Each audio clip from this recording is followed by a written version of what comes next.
Okay, so to understand the civil rights movement and the justification of using the court system along with legislation, the African American community will come back to these three amendments. It is these three amendments which will lead to the downfall of Jim Crow. So let's go back through the amendments so we can understand what the amendments were. The 13th Amendment, what did that end? Okay, the 14th Amendment, that made them what? Equal citizens. Okay, 15th Amendment gave them the right to what? And we know there's women who are upset with that because that did not give them the right to vote. All of these things were guaranteed to them after Reconstruction. Really, after Reconstruction, did they have it? No. And y'all know that the 13th Amendment was infringed upon because it said that they weren't slaves, but were there slave-like jobs that they were restricted to? Yeah. Yes, like tenant farming, sharecropping. Could they go into advanced degrees? No. No, and we're going to see that some African Americans do because of the creation of the historically black college. The 14th Amendment, it said they were supposed to be equal, but what case is going to come out? Which is going to say separate but equal. But was everything separate in society? But was it really equal? No. So now tell me the 15th Amendment. How do they get around the 15th Amendment?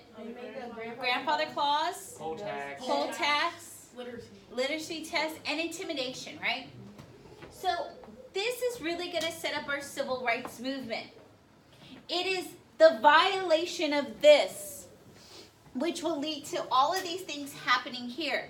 And the civil rights movement is going to look at tackling each one of these, and this will lead to the legislation. This will lead to the Supreme Court cases that will come out in this time period. So every time we go through the movement, they're coming back to these infringements to get rid of them, but their justification is their constitutional rights. So I have to go back after Reconstruction. These two key guys were the key leaders. Booker T. Washington, y'all probably remember him from World War II because of a group of African Americans who were flyers. Who were they? Tuskegee, and they so happened got their education at Tuskegee Institute. Tuskegee Institute, it was a higher learning path, but was it for very prestigious degrees or was it for vocational degrees? And so does it keep African Americans on the bottom of society again? Yes. It perpetuates them. So are most whites going to like Booker T? Yes. However, Webb, on the other hand, he had a different point. He believed that they should educate the talented 10th. Okay? That means the cream of the crop of the African American community should get an education. And you have to understand why he's going to say this. Because at this time period, if an African American were to get hurt, could he go to a white doctor? No. At this time period, if African Americans were to get hurt, they had to go to a black doctor. Right? They had to be seen by a black nurse. So let's just say we go back in time and it's the 1930s in Waxahachie. And I'm about to have my baby. Could I go to the Waxahachie hospital? No. I needed to have a midwife to help me do it at home. Okay? Because I could not get services in these hospitals because they were entirely white. They only served white people. Okay? And y'all should have probably learned from your readings, were Mexicans considered white? Yes, they were. But did they have them in the white schools? No, they had them in separate schools from the Mendez and the Delgado case. So they're going to use this stuff to continue the civil rights movement. We're going to see that Webb is going to have a harder time because is he advocating for more education for the African American community? And so eventually when we look at the civil rights movement and when they do get harmed, they cannot go to the hospitals. And this is why they'll go into black churches. And at black churches, they'll get aid because they could not get the aid in the traditional manner most people think of. So our historically black colleges come from Webb, that idea that they needed to get an advanced education. These two guys will eventually influence two other guys that we will see later down the road.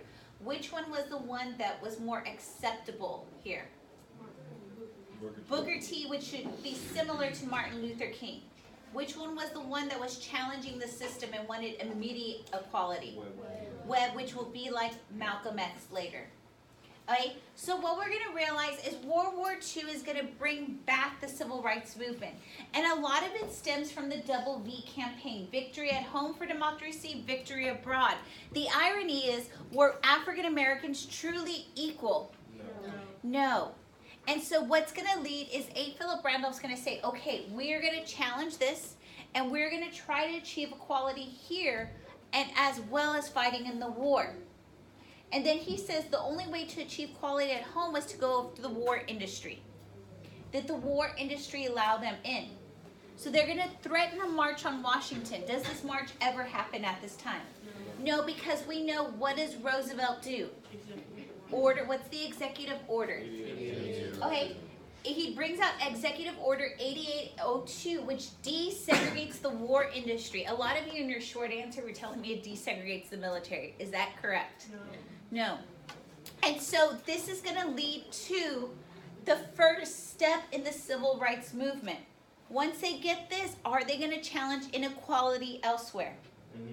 Also, we know of the Tuskegee Airmen that come out of this. This is the first black combat troop, because most of the times African Americans were they on the combat lines.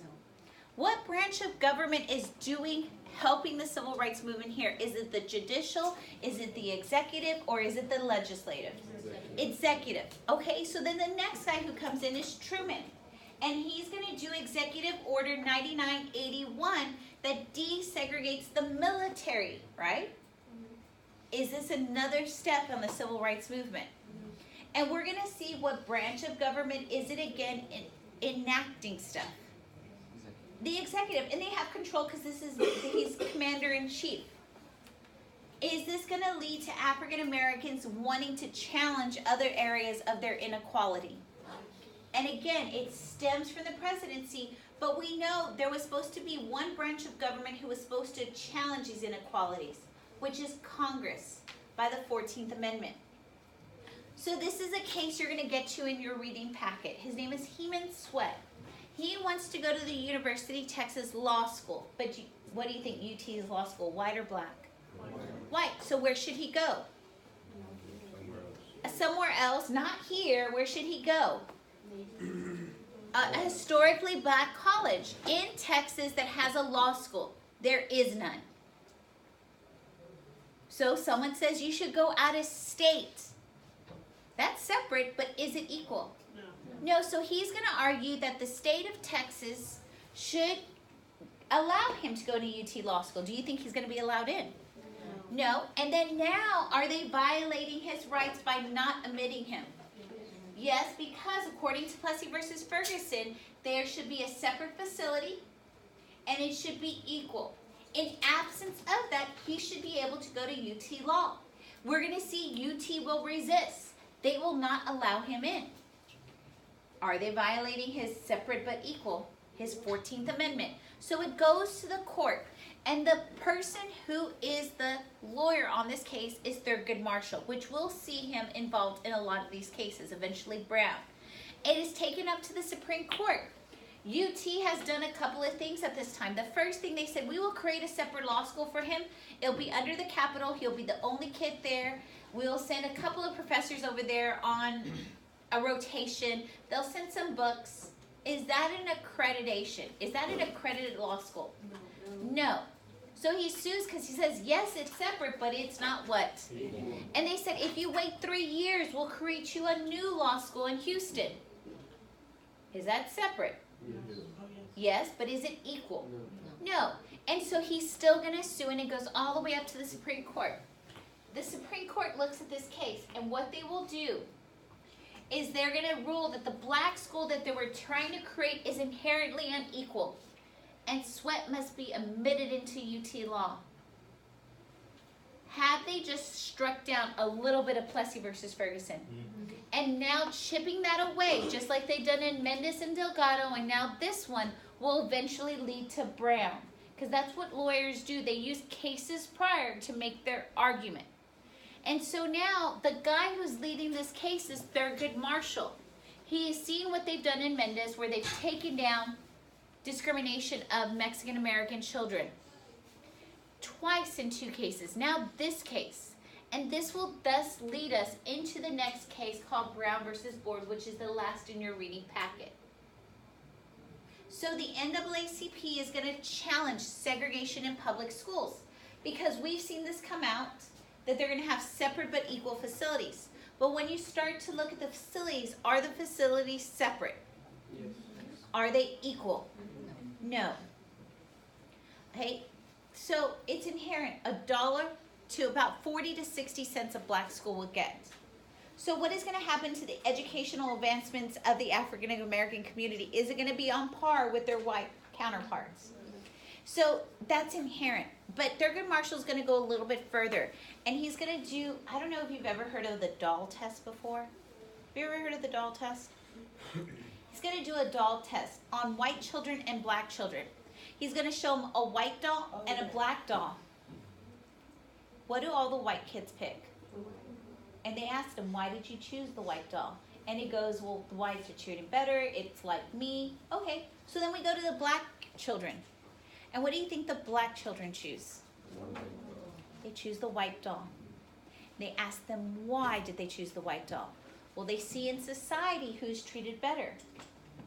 Who gets to get advanced? Who gets this? So they said the white doll is better because have they seen this in their society?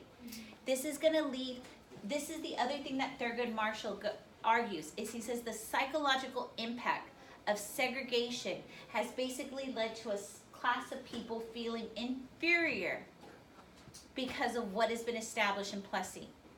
So now he has the money issue, right? Now he has a psychological issue that it leads to. What do you think the court's going to do? Keep it or desegregate? Right? This leads to the desegregation of public schools. But you have to realize who is the Chief Justice at this time. His name is Earl Warren. Earl Warren was on the Mendez case in Westminster, California, which desegregated the schools. And when he hears all of this stuff, is he going to force the court to do it? So now, this is 1954. Should they quickly, the next year, be desegregated, the schools? But do you think the South's going to do this? No, they're going to resist. And I want you to think of Waxahachie, because Waxahachie has this history. Waxahachie had a historically white school. Do y'all know where it was? The administration? No, that's where the old elementary used to be. Do y'all know where Global used to be? That used to be the white high school. Do you know where the black high school used to be? Turner, over there by Burleson Honey. Okay, so this ruling comes out in 54. Do you know what year Waxahachie actually desegregates? 1969. And that is the year that high school we used to be at was open. The sole purpose that high school served was to desegregate Waxahachie. The people that were in our school board that didn't want to do it, do you think they were kept? No, they brought in people. Do y'all know Miss Mills, right? That's when her dad was brought in to help desegregate the high school. Okay, so looking at this is 54 and it's 69. Are they quickly doing it? No, there is resistance. Okay, and then even then, when desegregation does happen in Waxahachie and people are against it, do you think tensions are going to be high at that high school? Yes, and this is why in the 70s, we're going to see that this whole policy from the 50s is going to take place, but there's going to be fights. There's going to be busing. People who are going to pull their children out of that high school and put them where? Private schools. Patriarchal schools. Okay? And so, really, in the 70s and the 80s, do we have fully desegregated schools? And so that's why most people look at the later 80s and 90s as when desegregation really happened. And even then, if you were in an inner city school, let's just look at Dallas. Let me find a marker. We know Dallas, right? Right? It's right in the middle of Dallas, right? But then, isn't there a community inside DISD that y'all know? Highland Park. Highland Park made its perimeter out of the affluent, so they didn't have to do what? Desegregate. Then we know there's people are having to desegregate here, do they want to stay here? So where do they go? Richardson. Where else do they go? Plano. Where else do they go? Allen. Then they go Frisco all the way over here. Do they have to desegregate if they move in suburban flights? No. And so when it is forced in the 60s and 70s to do this, we see more white flights. Okay? So you'll get this case. Okay, this is what's going to lead to the challenging at Little Rock, which we'll eventually see in our video. There's 9 kids who want to desegregate the high school. Do they have a backing of a case to back them up? Do you think the state wants to let them in and the people of the community? No, the first day they show up, there is a mob of people. They're yelling at them.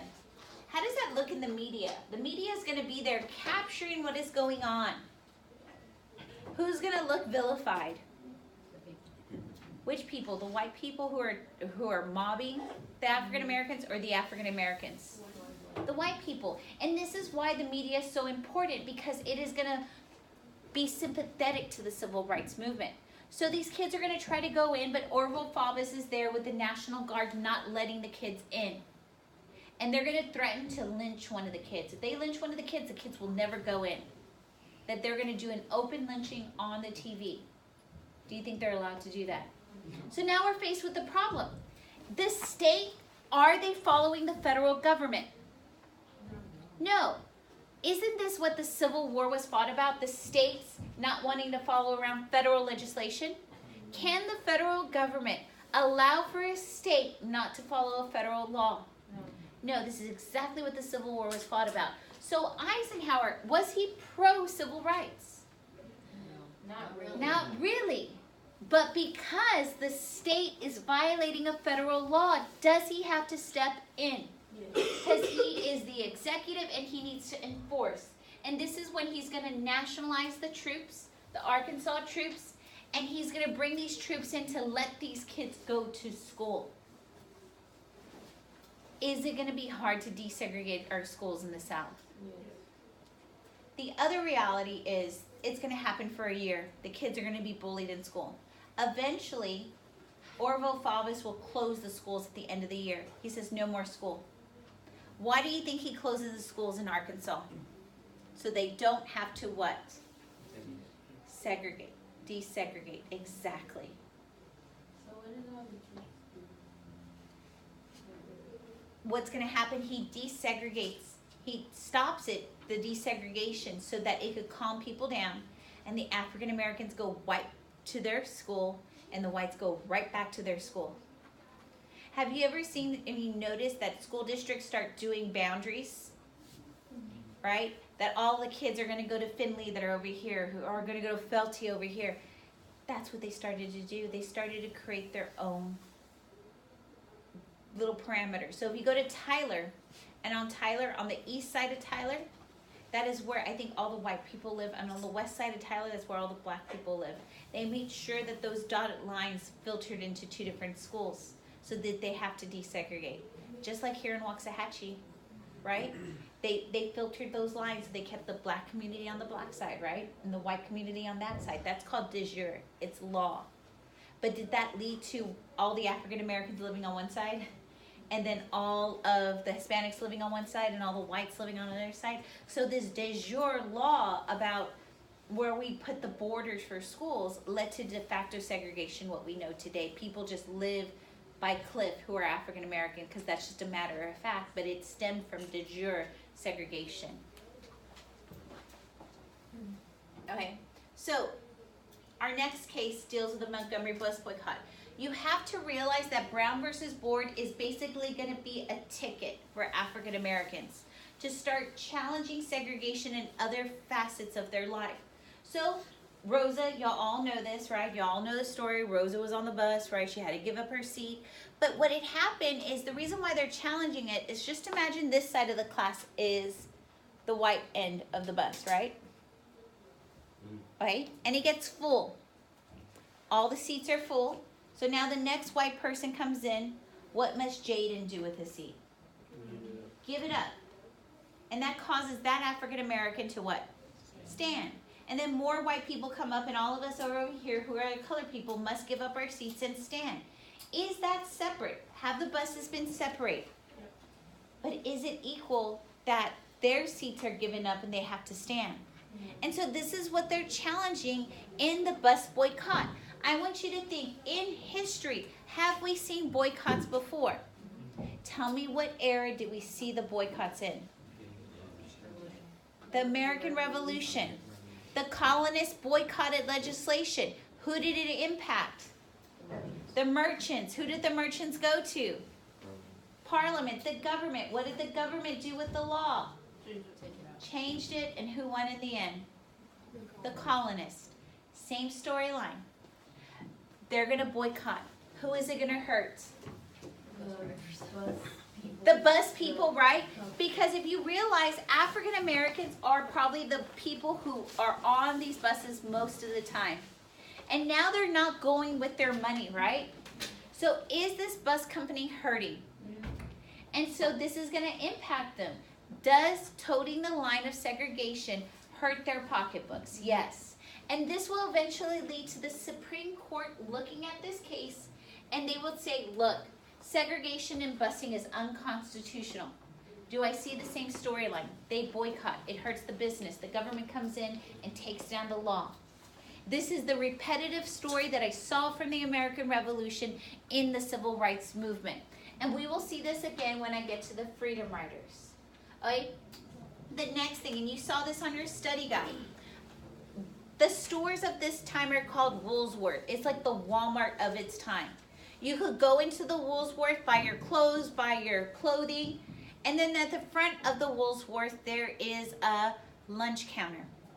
Who do you think was only allowed in that lunch counter?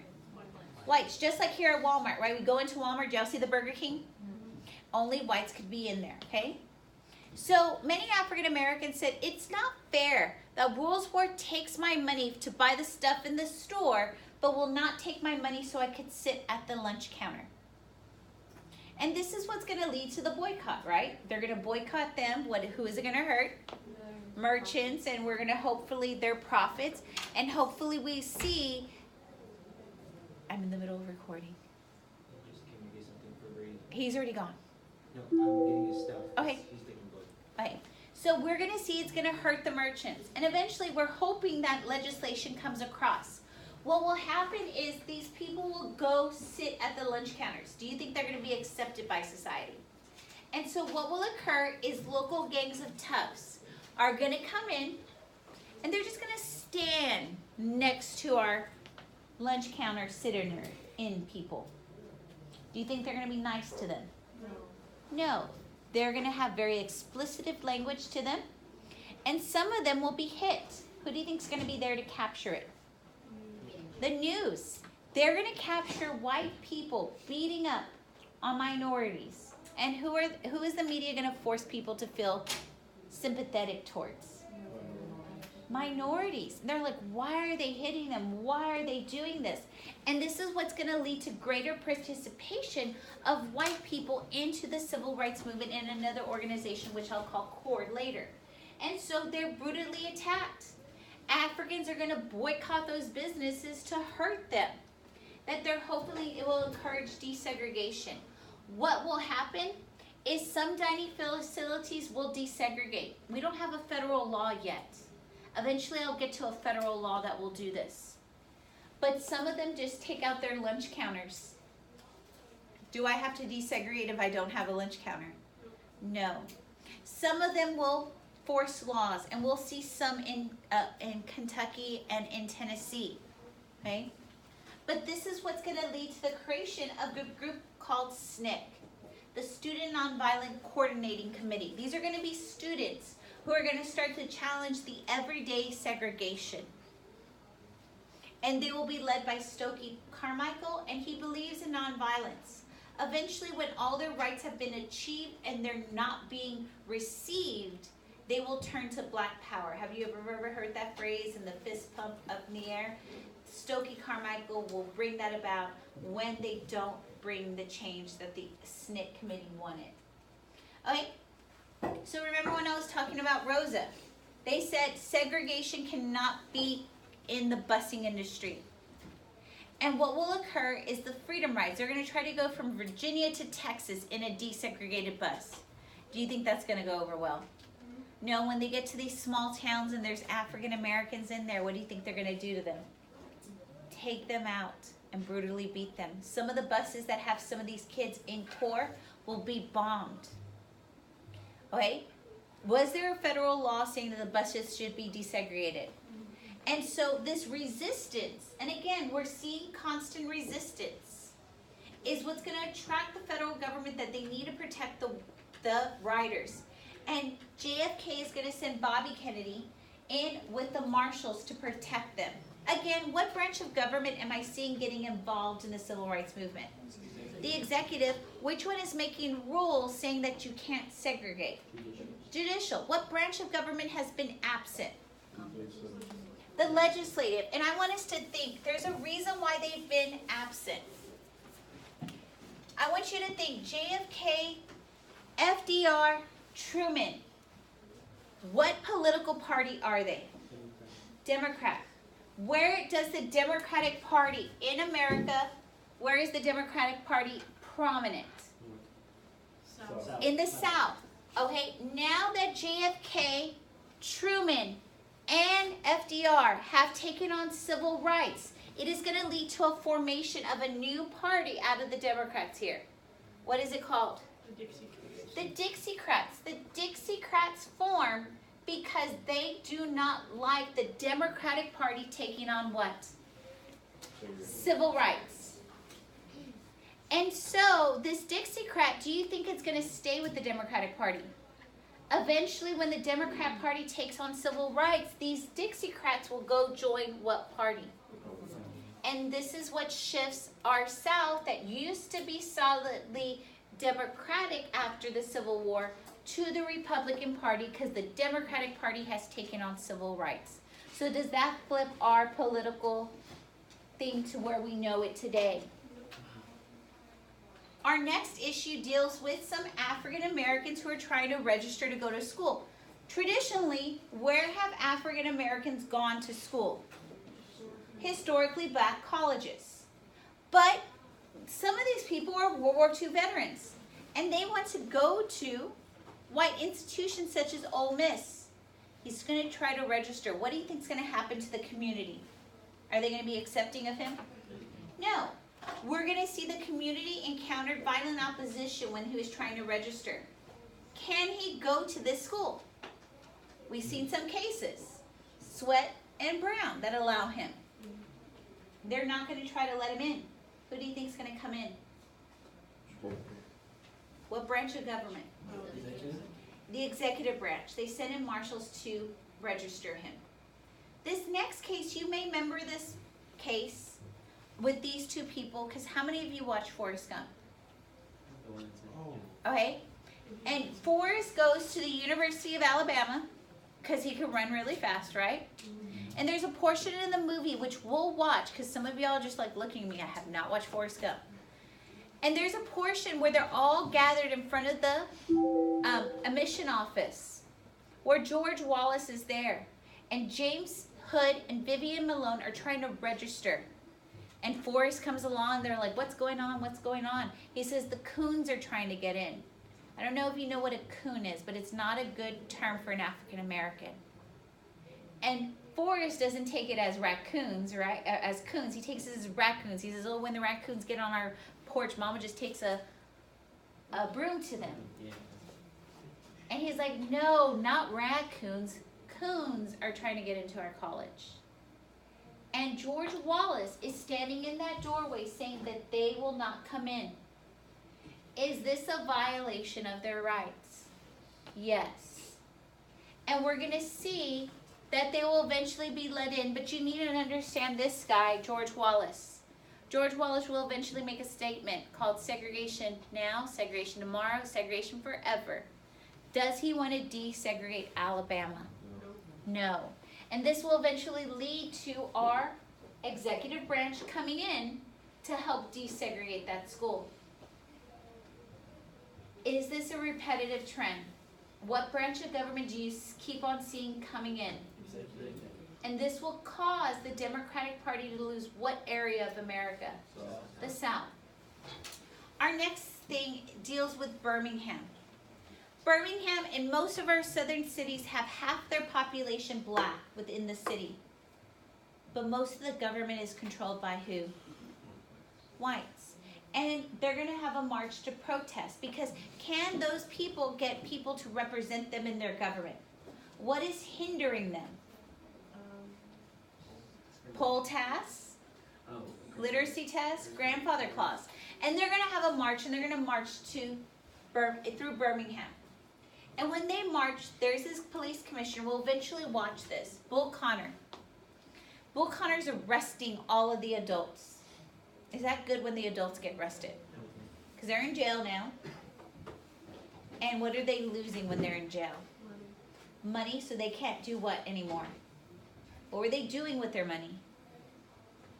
That was hurting the merchants. They were boycotting. And so now all of them are in jail, and there is an expose that comes out in the newspaper that is geared towards Martin Luther King. And it's the first line is, wait. African Americans need to wait for their civil rights. It is not the right time.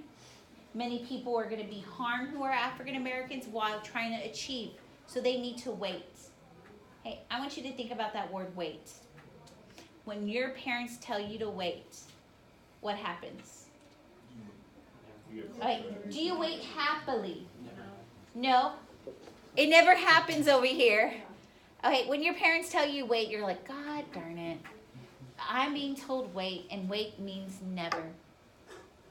And that's exactly MLK's response to this letter. He says, wait means never. How long have these people been waiting to achieve their 13th, 14th, and 15th Amendment rights? Over 100 years since the Civil War. And he's saying, if we wait, wait means never. Wait means we will never get our rights. And we can no longer wait anymore. And he realizes if the parents keep on going to jail, will they have the financial means to boycott? So the civil rights movement is going to take a turn. And it's going to look at the kids to start marching. The kids will flee school. And they're going to start marching. Are they going to have the same effect? Are they going to be able to march? Are they going to be able to hold up signs? Protesting. But Bull Connor is going to do something a little bit different. And we will watch this if we have enough time on Wednesday. He is, Thursday, whatever day it is. Sorry. He will take out the fire department. And they will take out their hoses on them. And they're first marching in a park. Think about those hoses. Is it a friendly water? No, it is going at 80 miles per hour, that water, hitting them, taking off the bark of trees. Right? It sicks the dogs on them. Then they're starting to march down in the downtown area. At least when they were in the park, they could flee behind a tree or they could flee. But when they're marching downtown, in front of these buildings, is there anywhere to flee? And so they're going to get hit by the full force. And again, who do you think's capturing all this stuff? The media. And it's going on media, and then JFK is going to go out. Again, what branch of government have we always seen getting involved in the civil rights movement? And what branch of government has been siding with them, the other branch, with court cases? Now he gets on TV and he says, look, the events in Birmingham and elsewhere have so increased the cries for equality that no city and no legislative body can prudently ignore them. Wait, what legislative body is ignoring them? Congress. Are the cities ignoring them? So he's calling out that they should do something. He's calling them out that they're not doing their job. And this is what leads to the March on Washington. You probably all know the March on Washington because you remember MLK's I Have a Dream speech. But this March on Washington was all of the organizations coming together. SNCC, the Student Nonviolent Coordinating Committee, they had Stokely Mark Carmichael speak. CORE had speakers. STIC, the NAACP, all had speakers. And who do you think they were calling out because they were not doing their job? Congress. They were saying, we want something passed. The media was there. We're going to see people from all ranks of societies will be there. And we're gonna see they're all focused on legislation. But who do you think is blocking this legislation that is down here? This is why that legislation is not going on, because these Dixiecrats are blocking JFK's proposals. And then it leads to his death. And then LBJ, you have to understand who LBJ is. LBJ is his vice president, but prior to being a vice president, he was part of Congress. And he goes to Congress after JFK's death, and he says no memorial oration or eulogy could more eloquently honor President Kennedy's memory than the earliest possible passage of a civil rights bill that he fought so long for. He's using his death, right? And he's pointing out who resisted. The Dixiecrats, right? Now this guy, he's not even able, and most people associate Kennedy with civil rights legislation, but was he able to do it? It is after his death under the LBJ administration that we get this act. And I want you to look at this. This act backed racial discrimination in most private facilities open to the public, including theaters, hospitals, and restaurants. Remember restaurants, the sit-ins? Hospitals, could they get aid? Theaters, were they allowed in? So it's taking down everything in society, right? So what haven't we resolved? Now we've resolved the 14th Amendment. Why does the civil rights movement need to keep on going? Voting. Voting. And that's what it will continue to next time.